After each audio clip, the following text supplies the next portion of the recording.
Hello, kababayan and YouTubers. As promised, as soon as I get updated information, I will make up the video. I've been working and communicating with the immigration in the Philippines. And you know, when they respond back, they take a long time. Finally, I got the information all put together. So if you're asking me where I'm getting my information, I got people working that I know of in the airport and also immigration. So those combined together, I can give you guys a better, or how do we say, informative information for you guys. Is that a word, informative information? Whatever. All right, so this is the guideline. This is what they're looking at. So I need you guys to write this down so that when you have a question, your question is more simpler to actually answer. And most of the time with this guideline, it'll answer your question before you make a question. Look, I'm exhausted. I've been doing this thing all day. And I want to just get this thing out of my way, okay? That's why I'm making this video, because I keep thinking about it. Finally, I got it all gathered up together, and I'm trying to make it so simple that you guys can understand. All right, guys, so get your piece of paper and your pen. Here you go. This is the guideline. Now, first of all, let me reestablish the Balikbayan program. The Balikbayan program works for OFW, Greencard, former Filipino. And also, it works for their foreign spouse and foreign children, regardless of age. But you guys have to travel together. You can't travel separated. So you guys have to travel together. Okay, let's get that out of the way. Okay, here we go. This is for the OFW, Greencard, and former Filipino. You are required to do the 48-hour negative RT-PCR test. You need that test, and it has to be negative. If you're fully vaccinated, you don't need to do quarantine. If you're not vaccinated, which they frown upon, they hate that. But if you're not vaccinated, you get 5-day quarantine. Now, the maximum stay, okay, the longest days or the maximum available for you to stay for OFW and green card holders only. You can stay as long as you want. Maximum stay for former Filipino, you got 1 year. Or you can ask for an extension. And this one for former Filipino only. Former Filipino, you must show a return ticket. All right? I hope that's clear. Next is the foreign spouse and foreign children of OFW, green card holder, and former Filipino. So now I'm talking about the foreign spouse, the foreign kids, regardless of age, of the Filipinos that are OFW, green card holders, and former Filipino. Okay? Now this is what they are required. Write it down.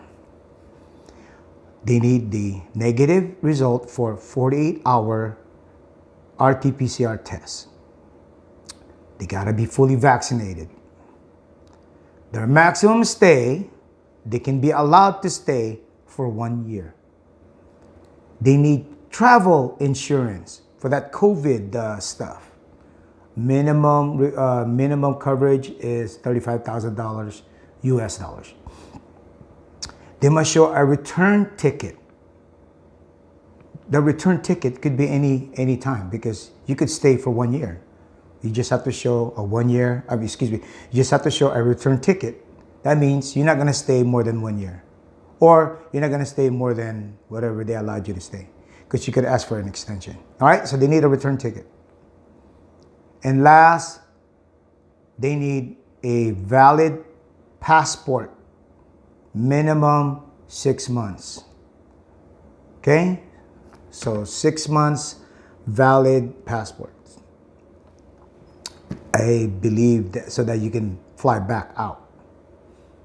But remember, if you plan to stay for a year, you got to go more than 6 months. Just keep that in your head. If you're planning for for more than 1 year, or you're going to stay for a year, then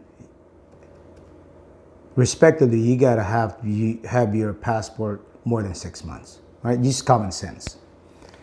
If you see me stammering, stuttering, it's because I'm exhausted, okay? But I just want to get this video out there for you guys. Last, okay, I'm going to be talking about foreigners that are not traveling with their Filipino wife. They're traveling by themselves. Or a foreigner that doesn't have a wife, okay, looking for a girlfriend or whatever. Anyway, they got it harder than anybody else. This is what they are required to have. A 48-hour negative RT-PCR test. They gotta be fully vaccinated. Travel insurance, $35,000 coverage minimum. 30-day stay. So they gotta show a return ticket. So on day one, as soon as they arrive, that's day one. And when they leave or when they depart, that's day 30. So they got 30-day stay only. So they got to show a return ticket, but it's going to dated on the 30th, they have to fly out. And they got to have a valid passport minimum for 6 months. So there you go. I try to make it easy for everybody.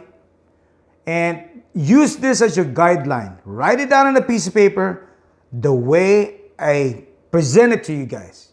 Just draw some lines because you got 3 categories. 1, 2, 3. You got 3 of them. One for the OFW, green card, and former Filipino, what they are required to have. And then the second category is their foreign spouses, their foreign spouses and their foreign children. What's their requirement? Then the last one is foreigners traveling by themselves, even though they're married to a Filipina. As long as they're traveling by themselves, they're in that category. Or a foreigner who's just visiting the Philippines. So you got 3 categories. Now, I know there was a question of a foreigner married to a Filipina. His wife is in the Philippines. So he can go to the Philippines, then ask the immigration, can I please stay for more than 30 days? I'm married to a Filipina. Please extend my stay for more than 30 days. I could stay for a year or whatever. And the immigration, according to immigration, they will extend your stay. Anyways, guys, thank you for watching. If you guys have any questions, let me know. I'm doing my best to answer all your questions, but the one that's bogging me down is the immigration. They're slowing me down. And the English, I guess when I ask them questions, it's harder for them to understand, or I don't know. They're just mixing up things. I don't know. But this is the guideline, guys. Write it down. I can't emphasize it any more than this. Write this down the way I told you, and then you can formulate a better question. And also, Philippines, when you ask them question, they're not readily to answer your question. They give you a runaround answer, and it's up to you to put it all together. Okay, so I'm hoping that this information I give you guys, or which I gave you guys right now, will be a better, clearer understanding for everybody out here in America, Canada, or Europe. This is it, baby. What I did for you guys, and also for me, because I traveled to the Philippines. I'm leaving in a couple of months. If what do you call this? If the ticket price goes down, they're asking me $1,350, $1,350. Back then, it would only cost me below $700. Now it's like $1,350. So I'm still trying to figure this out. But that's a different video. Okay. All right, guys. I love you guys. Take care. And please share my videos, subscribe, and give me a like if you like the video.